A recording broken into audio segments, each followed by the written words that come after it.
Now, it's already been a busy summer for one of Rafa's former clubs, Newcastle United, with plenty of transfer movement in and out of the club. Let's go live to Newcastle and speak to our reporter, Keith Downey. Keith, great to see you as always. Newcastle fans will want us to start with this, the future of their captain, Bruno Guimarães. What can you tell us?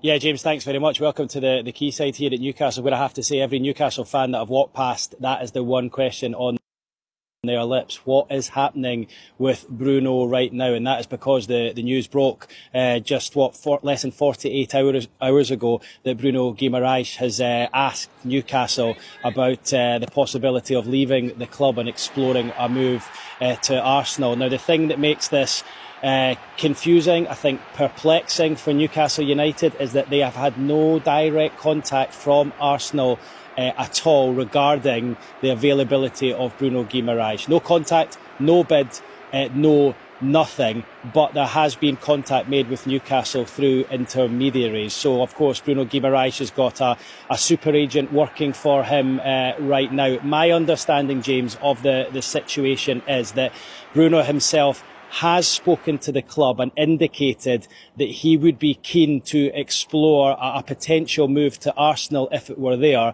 but only on the grounds that suited Newcastle. And by that, I mean, if the offer came in and it was low, he would understand Newcastle turning it down. But if the offer was high, and it was something that Newcastle felt was acceptable, then I think Bruno Guimarães, as I understand it, would be keen to speak to Arsenal and potentially move there. He's at a stage in his career. He's 28. He'll be 29 in a couple of months' time. He wants to win titles. He wants to win trophies.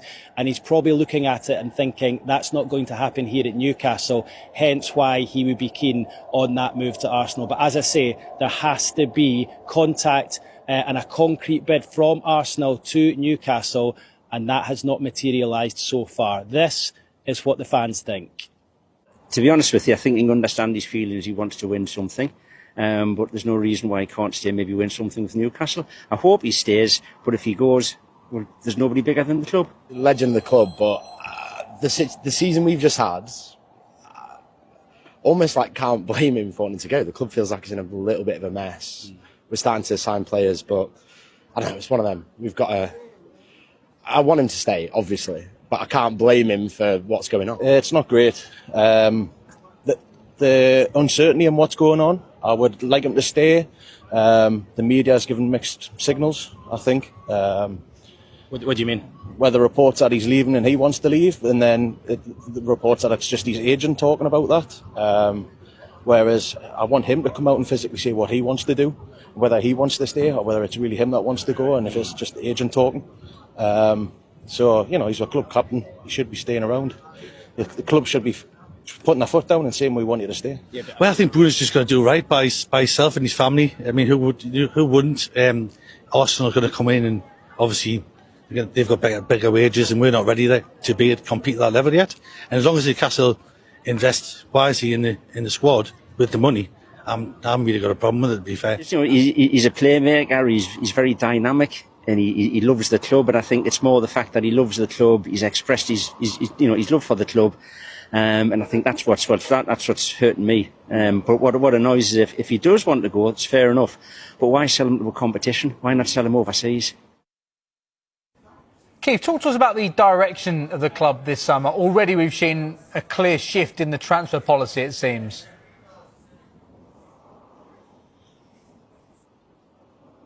Yeah, and just listen to those Newcastle fans there. You can tell that they sense that, they see that themselves. It's clear and it's obvious that I think gone are the days of Newcastle, certainly in this window, breaking their transfer record. We saw that last summer when Nick Woltemade arrived from Stuttgart for £69 million. Alexander Isak 2 years previously for £63 million. That's not the model for Newcastle, and I've been saying that for a few months now. That is not the plan for Newcastle. They're looking to try and do things a little bit differently, bring in players slightly slightly cheaper. I mean, I say cheap, but sort of between 20 million and 40 million. I think they would push the boat out a bit more for a star name or someone they really wanted, but generally trying to keep within those parameters. And in terms of age, looking at sort of between the ages of 18 and 24, and you look at the players that they've signed already in this transfer window. Sean Stour arrived yesterday from Ajax in a £23 million move, aged 18, so he fits perfectly into that bracket. And Basu Toure just last weekend arriving for 40 million, so right at the top end of that bracket, but he's 21. So that's the way Newcastle are trying to do things, and it's almost what I'm told is they're trying to almost make it a little bit like Borussia Dortmund over in Germany, where they are buying young players with a high ceiling, hoping that they can improve under Eddie Howe on the training ground. That is where Eddie Howe is, of course, is at his best. But these players with a high ceiling to improve at Newcastle, potentially move on for a big fee, but just different waters that they're fishing in. Look, they've sold 3 big names in recent times in the shape of Isak, Anthony Gordon just a couple of months ago for 70 million, and of course Sandro Tonali to Tottenham for 100 million. So they have done well so far with their recruitment. Last window wasn't good, and they need to make up for that. That is why they're trying to do things differently. So it's not quite Brighton, but more like sort of Borussia Dortmund. That is what they're trying to do, and that's why we're seeing such a shift of the type of players Newcastle are going for. But they need to keep experience as well. They know that, and that is why they're very keen to hold on to Bruno Guimarães, and that is why they do not want to sell him to Arsenal. They're desperate to keep him. But of course, if a concrete offer comes in from Arsenal for Bruno Guimarães, and it's big money, I think the tipping point is probably around about £80 million, and Bruno wants to go, I think then Newcastle have got a decision to make. Keith, in terms of players with a high ceiling, the arrival of Johan Manzambi would certainly excite supporters. Where are we at in terms of a potential move for him? Yeah, I mean, look, we're stood here talking about exits from the club. We're talking about Bruno Guimarães potentially leaving. But look, there is a lot of good news. There's a lot of good work taking place at the club. The sporting director, Ross Wilson, took over just in October, and he's already brought 3 new faces in. And the club are working round the clock to bring in new faces. And the one they're in the middle of right now, you are right, it's Johan Manzambi, who, of course, is with Switzerland over at the World Cup right now. 5 goal involvements, 3 goals. He's been very, very good over there in the USA. And what I can tell you is that Newcastle have the framework of a deal in principle to sign the 20-year-old Swiss international. A delegation from the club travelled over to Germany earlier this week to meet with Freiburg, where of course he plays. They have reached a verbal agreement with Freiburg for his signature, £49 million. So you'll notice, James, that £49 million is above the 40 million parameters I mentioned earlier, but they are willing to go a bit above that if they feel it's the right player.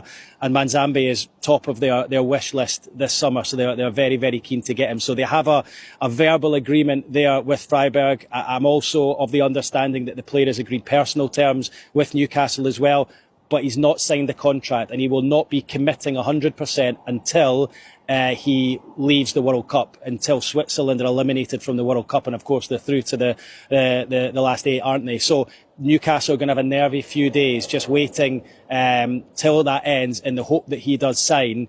And then once they get him on a plane over here to sign the deal, only then will they be able to relax. Because I think they've had their fingers burned with the Victor Munoz deal, where they thought they had him. It was done. It was agreed. The player had agreed personal terms. And then Liverpool swooped at the last second to hijack the deal. They don't want that to happen with Manzambi either. So that is why they're moving forward with a degree of caution. But there is a verbal agreement in place for Manzambi. And irrespective as to whether Bruno Guimarães stays or goes, from what I'm hearing, they still would be looking for one other midfielder. So lots of good work going on. They are bringing players in here. But of course, the one question on every supporter's lips right now up here in Newcastle is, what's happening with Bruno?